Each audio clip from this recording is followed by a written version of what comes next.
Listen-only mode. Hello everyone, and thank you for joining us for today's webinar. We're going to go ahead and give one more minute for the last folks to jump on, so just bear with us for about 60 seconds or so, and then we'll go ahead and get started. Thanks.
Okay, we're going to go ahead and get started. So we just have a few housekeeping items to go over before we begin. Here's an overview of the free upcoming webinars hosted throughout August and September in case there are any on here that interest you that you haven't yet seen. You can find more information about each webinar on the events page on our website, and this is also where you can find a link for registration. The next upcoming iMIS webinar is on September 15th and will cover iMIS 20.2, Staff and Public Site Demonstrations. We're excited to announce that we're hosting a couple of upcoming Let's Learn Live events. The first will be in Houston on September 13th, and the second will be in Minneapolis on September 27th. This is a free, great learning opportunity, and we have 10 different educational sessions. There'll be ISVs in attendance. You can network with BMI staff. There'll be a help desk available, and we'll be learning about the new Dynamics GP 2016 R2. And in Houston, Microsoft will be in attendance. So if you're in town, don't forget to mark your calendar for this free event. Next, you can also come join InterDyn BMI at this year's User Group Summit. This year will be hosted in Tampa, Florida from October 11th to the 14th. This covers the main Dynamics product line, so AX, CRM, GP, and NAV. All InterDyn BMI clients can get 10% off registration, so if you have still yet to register, then reach out to marketing@interdynbmi.com. And we have a brunch before the conference, and everyone is welcome, so please let us know if you can attend. During the conference, we have BMI team members as well as some clients speaking at the summit. And of course, BMI will be hosting a party, so stay tuned for more details on that. Today, we'll be focusing on iMIS 20. And your sorry, it looks like my PowerPoint just went down for a second. Let me get that back up. Sorry about that. So today we'll be focusing on iMIS 20, new features, and your presenter today will be Tina Haglund from InterDyn BMI. Let me go down here. Tina is the iMIS manager at InterDyn BMI and has over 20 years of experience working with iMIS. She's received her CIP, which is an iMIS certified professional. Tina works out of our headquarters in Roseville, and her team has been awarded the 2015 ASI Customer Service Award. Just the last few items to go over before we begin. We started the call by muting everyone, so if you have any questions during the presentation today, please use the question box feature or the raised hand icon, which are both located on the dashboard on the right-hand side of your screen. We'll be recording this session and uploading to YouTube. And lastly, we'll have some time for Q&A with Tina at the end of today's webinar, which will be covering all the questions that have been submitted. So that should cover all the housekeeping, so I will change it back to you here, Tina, and let you know when we can see your screen.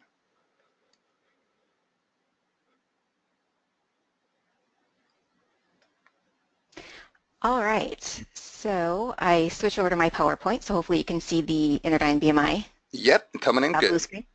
Perfect, good. All right. So today we're going to cover iMIS 20 new features. Again, I'm Tina Haglund. I'm the iMIS Practice Manager here at InterDyn. We're going to cover 5 key features today. We're going to talk about the Communication Suite, which is the ability to email from iMIS. Now that it's a newer product. We did have the capability to do that previously, but now we have some additional features, bells and whistles, and there's actually 2 built-in products now that we have to choose from. We also have process automation, which is a way to show alerts to your staff that may be working in the staff site, or on your public-facing website you can show messages to your members or even non-members who are logged into your site. So maybe you're missing their cell phone number and that's something really important for you to capture. Or if you see, gosh, they attended last year's annual meeting but not this year's annual meeting, we could say, hey, the annual meeting's coming up. We notice you're not registered. Click here to register now. So we have alerts for process automation, and then we also have something called triggers and scheduled tasks, which means if something happens in the database, maybe when someone does something very specific, they purchase a product or they attend a particular event, you could send them an email, or you could update data in the database. That could be the trigger portion, or we could do a scheduled task, which could be a scheduled email. Maybe 7 days before every event, you send a reminder. Things like that. And then we also have a built-in managed duplicates. We have both a one-off duplicate manage process as well as a way to manage duplicates en masse. We now have built-in address verification, and that's on the staff site and on the public-facing website. And then we also have built-in member engagement. And the member engagement will allow you to look at your database and start to score your members. And you can do things such as look at how engaged they were last year versus this year. You could build IQA queries that say, hey, show me everyone who was really engaged last year but not so much this year. So that way you could potentially kind of watch to see who, what members are at risk. So that's kind of the 5 core pieces that we'll be looking at today. So we're going to go ahead and start with the Communication Suite. Again, there's 2 ways to do this. We can kind of do one-off emails from the profile, and that's both in the staff site and the member-facing site. We can do group emails. There is kind of a tattletale to say, so what happens if you want to know, gosh, I sent out emails, but I need to know who's actually getting them, and you know, if you went to someone's record, you want to be able to see all the interactions or the emails that have been going out. So there's a place on the profile to take a look at that. The Communication Suite also has built-in templates, so we'll take a look at that. The templates will allow you to brand the emails to your specific organization, so you can add your logo, your colors, and things like that. And then just tuck away this piece. We're going to look at process automation a little bit later, but the Communication Suite templates that you create can be also used within process automation. And then we also have something called advanced email marketing. So one thing to understand is the Communication Suite comes with the software, and I'll say out of the box, there's no additional fee for that, but the advanced email marketing, it would be considered an additional module, and what that means is if you have advanced email marketing, when you actually send out the emails, it will track back to say what happened to the email. Did the particular individual click on it? Did they forward it? What were they looking at? You know, it's that statistical information. So that's like, in addition to sending out the email, you get all of the information back as well. All right, so let's go ahead and jump over to the Communication Suite. So today we're actually inside a demo environment, and I'm in what we consider the staff site. Looks like based on the attendees, most of you are using the staff site. I think the version looks like most of you are on about version 20 or so. So from the staff site, underneath marketing, so on the left navigation, so we have something called marketing, and then we have communication templates. So the communication templates are are what get used when somebody registers for an event, purchases a product. So one piece would be the order confirmation. So if someone registers for an event and they register for maybe your annual meeting, they go to the cart, they check out, and then automatically an email goes to their inbox. Of course, granted you have their email address, which typically that's pretty standard these days. An email will go to their inbox, and we recommend that you brand it with your logo and your colors, and then there's a message. So you do have the ability to control what that message looks like. So for today, we actually have different samples, right? You can start with maybe something out of the box, and you'll notice they have a little lock, and the lock means that it's a system item, but on that the system item, you actually have the ability to click on Save As. So that's what I did. I actually clicked Save As, and then I saved that my webinar order confirmation over here, and you'll notice there's no longer a lockbox. So that means I can change this. So maybe I say order confirmation from InterDyn BMI, and then in here we can say, thank you for your order. Maybe I want to change this up a little bit. I'm just going to change a few things so you can kind of see. But you'll notice, of course, this is branded towards iMIS, but you'll want to note that in this design you'll be able to change this. So you could put your own logo, update these social media icons. The pieces you don't want to change would be like the order details block, because that actually plugs in to say, thank you, Tina, for registering for this event, and it gives you all of the event information kind of wrapped into this little, what I would consider a merge field. It's kind of like similar to word merge. The other really cool feature is it says Dear Party First Name. Similar to word merge, I have a list, and these are all the fields that are available to me. So maybe instead of my first name, it kind of depends on what the sources that you're using. So the source would be like an IQA query. So if you wanted more fields available, we would add that to the underlying query. So if I wanted to say first name and last name, so I could do insert first name and then insert last name. Dear Tina Haglund, thank you for your order. One other thing I want to point out here is we're in design mode. You can always switch over to HTML. So if you're more comfortable with that, you can go straight to the code as well. All right, so I'm going to switch over, and we're going to go ahead and save our changes. So it's kind of as easy as that, right? So now we have our custom, I say custom, but we really just took a copy of it. It's going to be our order confirmation for our organization, right? So then pretend we updated the logo, we changed the, maybe some of the URLs for the Facebook and Twitter accounts, so now we're ready to go. So when someone actually registers for an event or purchases a product now, they'll receive this webinar order confirmation. There's one other quick piece I do want to just tell you about, because we need to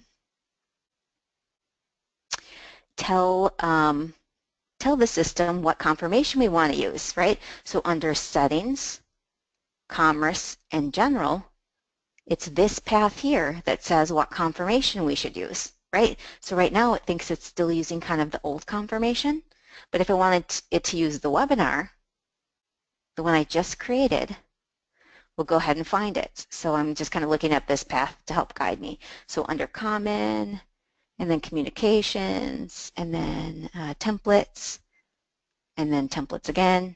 So now we'll say use our webinar order confirmation.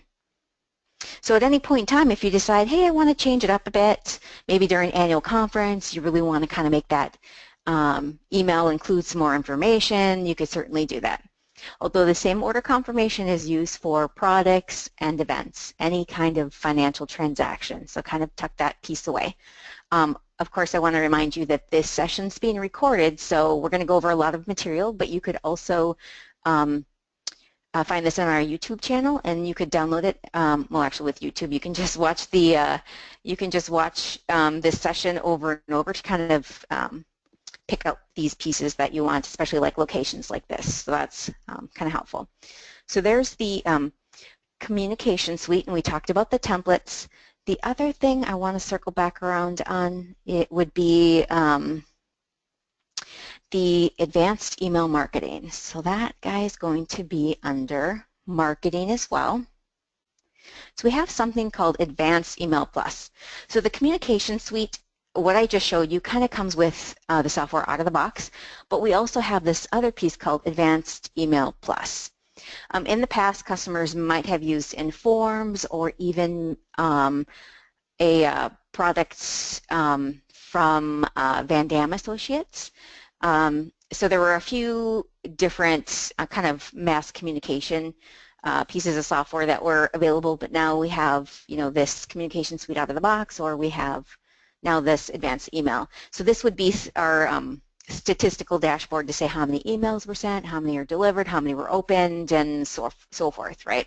So this is an additional module, so just kind of tuck that away. I'm sorry my screen isn't as gorgeous as I would like it to look. I'm in a demo environment, so I tend not to send out too many emails. I don't want to send things out that I should not, otherwise it starts confusion. All right, so now the next thing we're going to focus on, we're going to go ahead and move on to process automation. So process automation is a newer feature in iMIS 20. So under Rise, we have something called Process Automation Plus. So there's two pieces that go to this particular area. We have something called process automation that comes out of the box.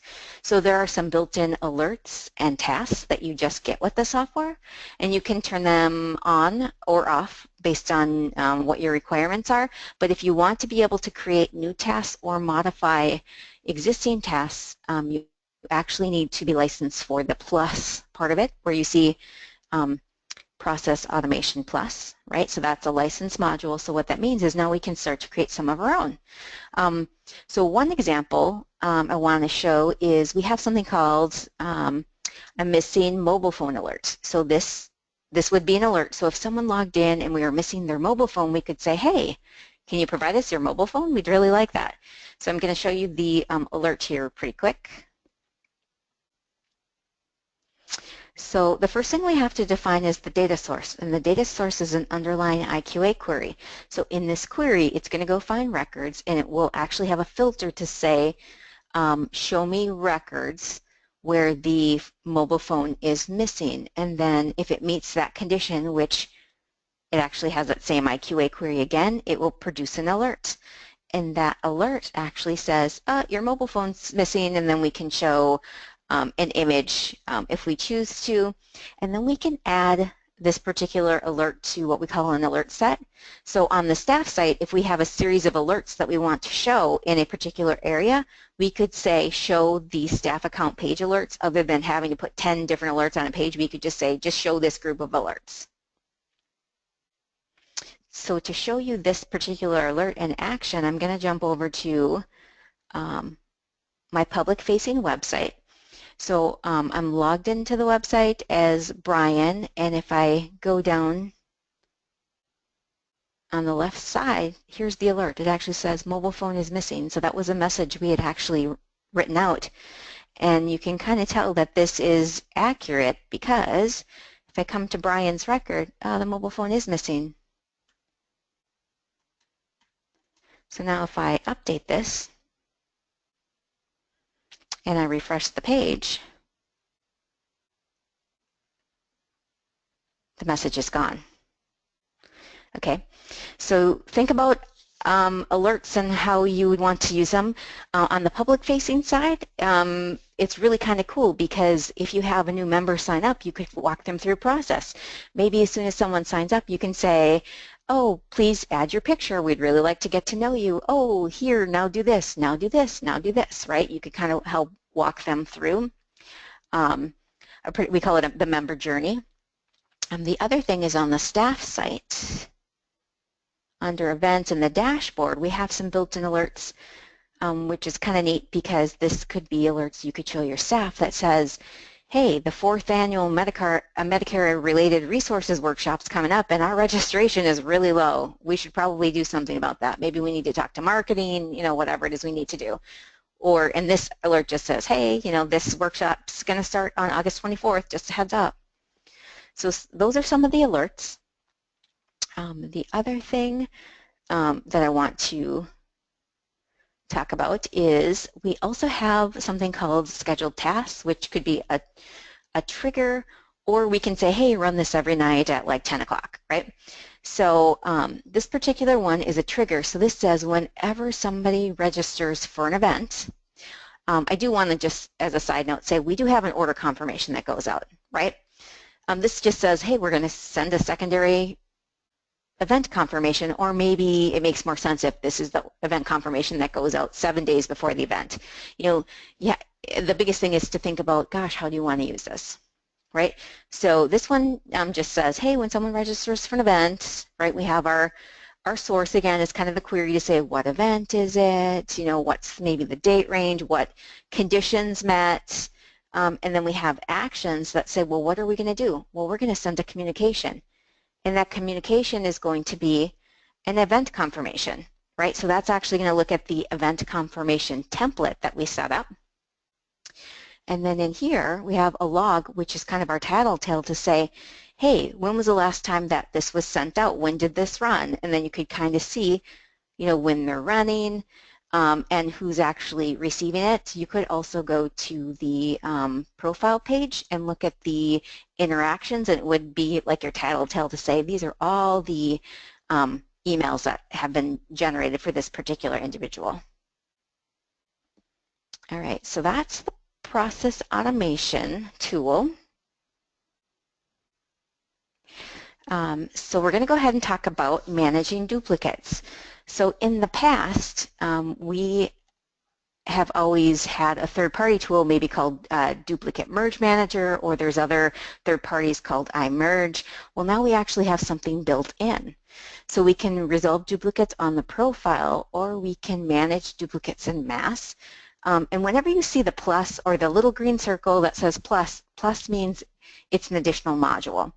Typically, there's always a base module that will let you do a certain, process, but once you get into managing duplicates like en masse, or the advanced email marketing where you get the statistical data, or even the process automation so you can start to modify and create new, you run into that plus, which means additional licensing. Okay, so let's go ahead and go back into the staff site, and we're going to look at managing duplicates. So under community, and we find contacts, I'm going to go ahead and just look for my last name. You'll notice I've been a little busy in here, so I'm going to go ahead and find one of my records. And then in the staff site, you'll notice, so here's my record. We have a button called Resolve Duplicates, and this is where we can do one-off duplicates, right? We can merge them together. So this will show the record that I'm on, and then I have the ability to go find a record that I think is a duplicate. So as you're kind of working your way through the day and you're like, gosh, I think these two are duplicates, you could use this tool to get them merged together to keep your database nice and clean. And this just comes with the software, right? There's no additional fee. So here I'll say, let me see all the other records that say Tina Haglund, and I know, oh, these two are probably ones that need to be addressed, right? So once we find this record, and they'll say, oh, there's not a whole lot on here, so I'm pretty confident this one needs to go away. It will show you all your user-defined information as well, right? So then you can make your decision to say, okay, yep, for sure, I want to keep this one, and then everything else that's kind of on this record, activities, event registrations, products that were purchased, things like that, will be merged over. So once we click merge, it'll merge the records together. If you look at this and you say, oh gosh, these aren't the same records, if you click not duplicates, if you stumble across these two records again and you try to merge them, it will say, last time you said they weren't duplicates. So it will actually maybe save you a bit of time and give you a heads up to say, yeah, someone's already looked at this. But let's go ahead and merge it. And it says, okay, once you do this, you're kind of done. There's no coming back from this. So you go ahead and say, okay. And you'll kind of notice up here we can tell that the software is working through the duplicate.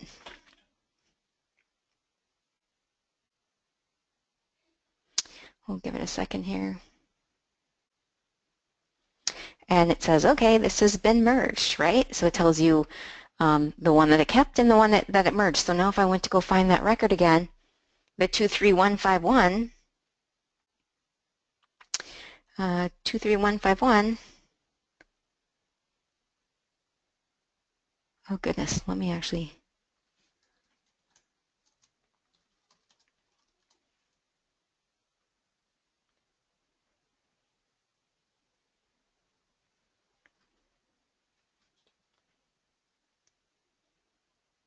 oh, maybe I have two records now.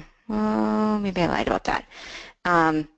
This is the one that I kept, and it was the other one down below that was gone away. I think it was the 23154.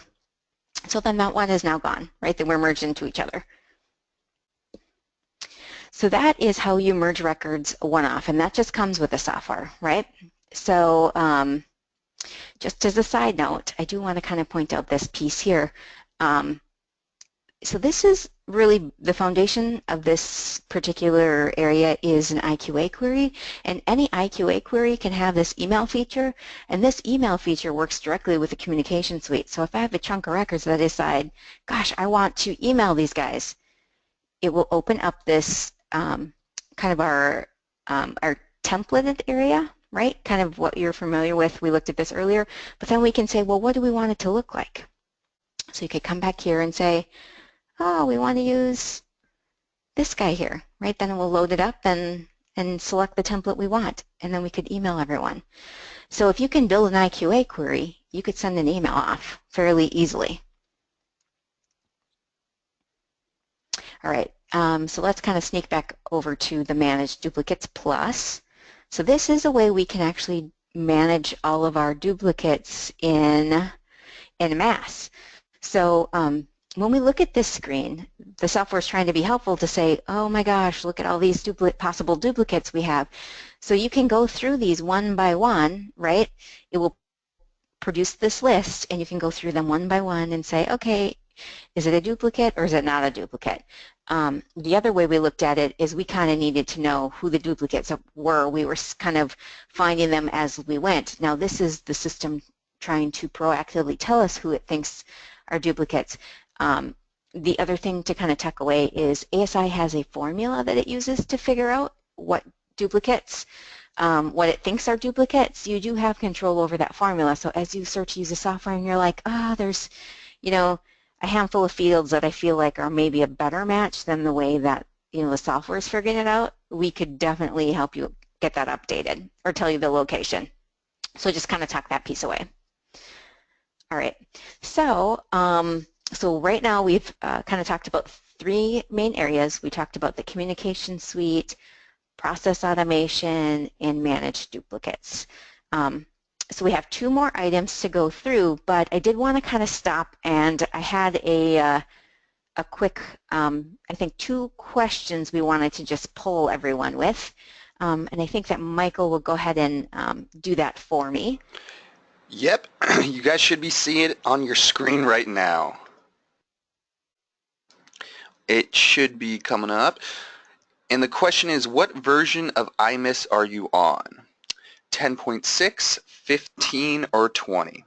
And we'll give about 30 seconds or so for everyone just to get their vote in.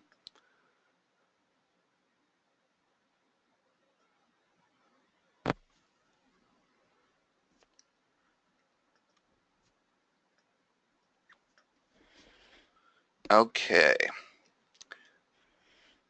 So it looks like on that one, everyone is on 20 so far. Okay, and then the second question should be coming up here is, are you interested in upgrading? Yes, please contact me, or no, not at this time. And we'll give just another 30 seconds for everyone to cast their vote on this one.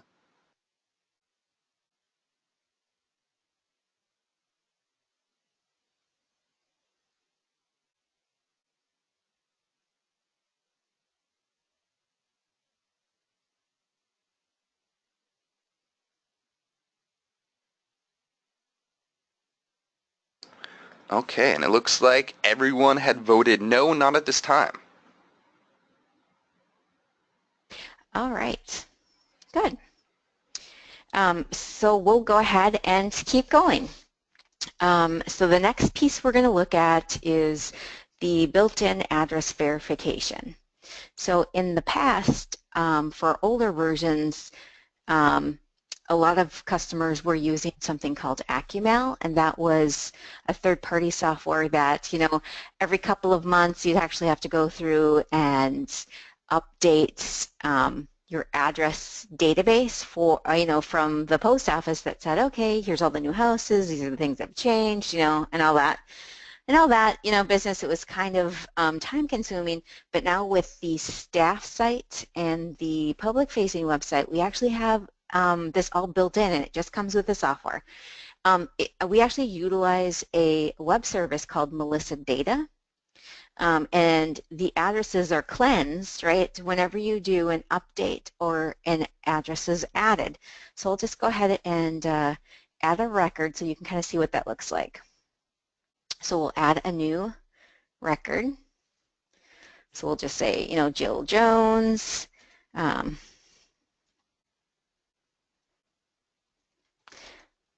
We're just going to add the minimal amount of information here, right? So we've added a quick record for Jill, and then what it's going to do is shift us over to Jill's profile. And then on Jill's profile, we're going to go down to address. And you'll notice Google is so helpful, right? It tries to fill in address information based off of what I typed in the past. So I'm going to go ahead and accept some of this, and so that way you don't have to watch me do so much data entry. So watch what happens. As soon as I click Save and Close, it says, all right, Jill, it's kind of sort of right, but not really. So it will actually rework the way that the post office wants it. So it's actually, the post office says that InterDyn's corporate office address is really supposed to be 2277 Highway 36 West. So we'll go ahead and say, yep, use this address. If it truly is wrong, you can say, nope, keep the address that I put in, right? But at least it gives everyone a chance to decide, is this the right address or not, right? So that's now a built-in feature. So that's will keep your addresses nice and clean. So then the other piece, while I'm here, I'm actually going to do, whoops, looks like we have a question. Yeah, do you want to cover that now? Sure. Okay, so it was, if we were using both staff site and the desktop version, do we still have to do the AccuMail every few months? So the answer is, if staff is only using the staff site for address changes and updates, then you don't have to. But if you're still using the desktop to do changes, right, then you're still going to want to use AccuMail, because if the address was entered and it wasn't done in a place where that Melissa Data web service can catch it to kind of fix it, you may still have some bad addresses out there. So on the safe side, I would say, yep, you should probably still do that, just based off of who I know, this customer, so Chi. Yep, I would say you're still going to want to do that to keep your addresses nice and clean, because I do think you have a number of staff who are still using that desktop client. Okay, and we had a quick follow-up. Thanks. Is there a way to turn off the AccuMail update notification? There is. So you do have the option. So there's two things, right? If you are no longer updating AccuMail in the desktop, it will give you a message that says, hey, AccuMail is either it's not found or it's not up to date. If you decide, gosh, we're done with AccuMail, we're not going to use it any longer, we can actually have ASI remove AccuMail from your licensing, because you're technically paying for this third-party product. So if you decide, gosh, we don't need it anymore, you'll actually get a savings, right? You won't be paying for that any longer, and then the side effect would be you would no longer get that message either. So hopefully that answered the questions. Perfect. Good. I see. Thanks. Awesome. All right. So while I'm on the profile page for Jill, I wanted to point out quickly the recent interactions. So I keep kind of referencing, I'm like, oh yeah, you can see the recent interactions or the emails that kind of have happened. Whatever's gone out right through, whether someone purchased something or staff was emailing, you actually will be able to see everything through the recent interactions. Of course, I'm on Jill's record, so we don't see a whole lot of information, but I'm actually going to jump over to John Tan, and I use the on behalf of feature. So this little headset allows me to kind of jump over and work on behalf of a particular person. So, so John Tan is just another member in my database, but he's fairly active. So he's a good record for me to show you some information on. So once we have John, I'll click on his profile, and then under history,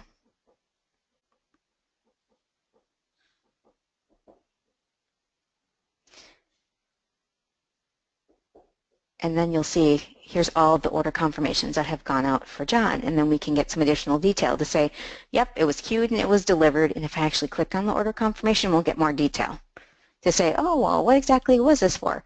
Oh, well, he paid for his membership dues.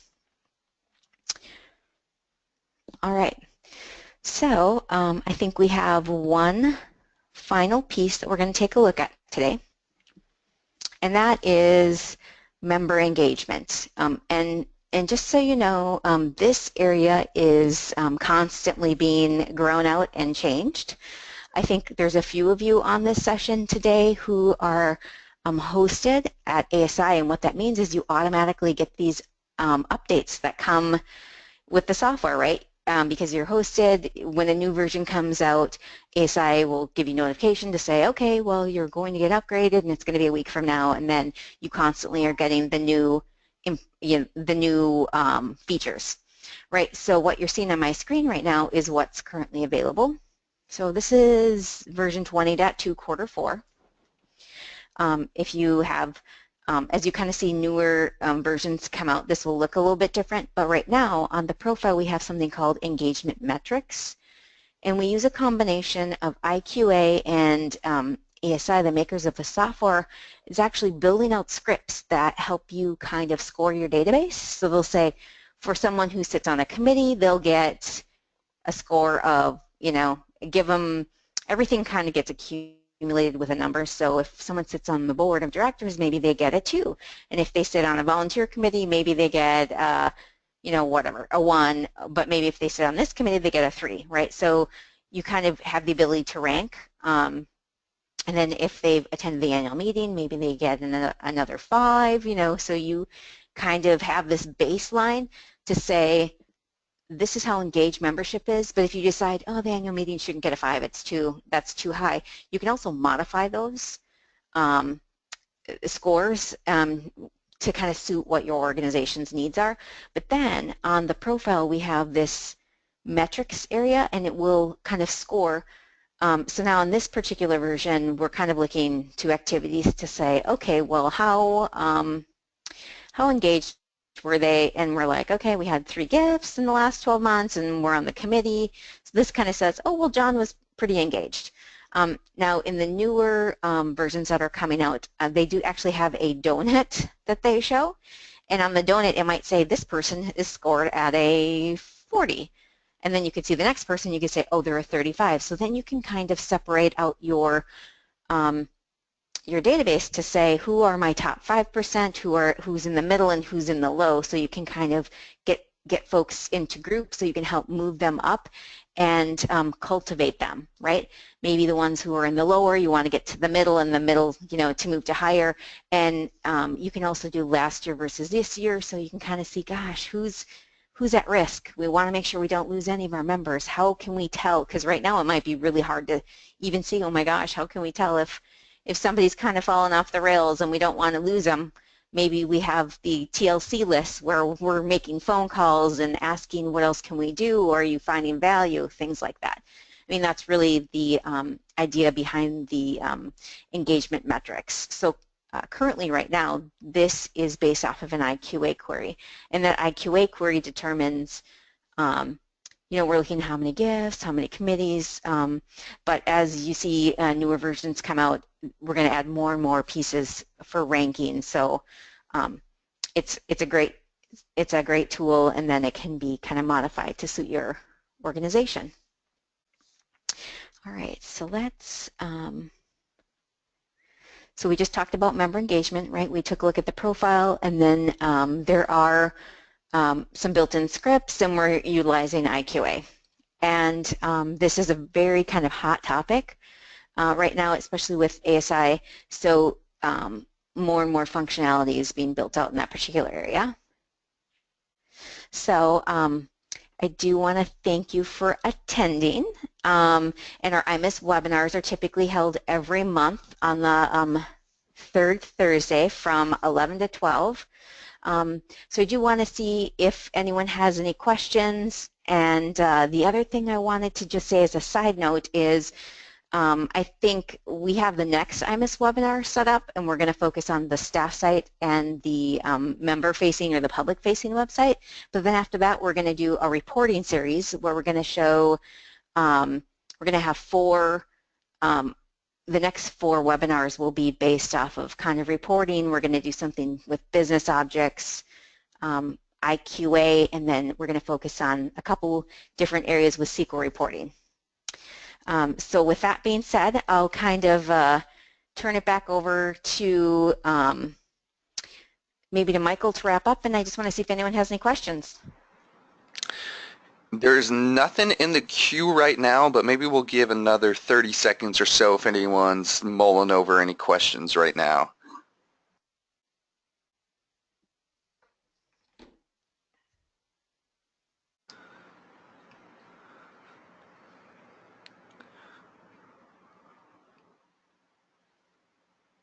Okay, well, if any later questions do come up, you can feel free to reach out to Tina or your account executive or myself at InterDyn BMI. If there is no additional questions, I would just like to thank you all for attending today's presentation. And on behalf of everyone at InterDyn BMI, we just want to thank you and have a great rest of your day. Thanks, guys. Thank you so much.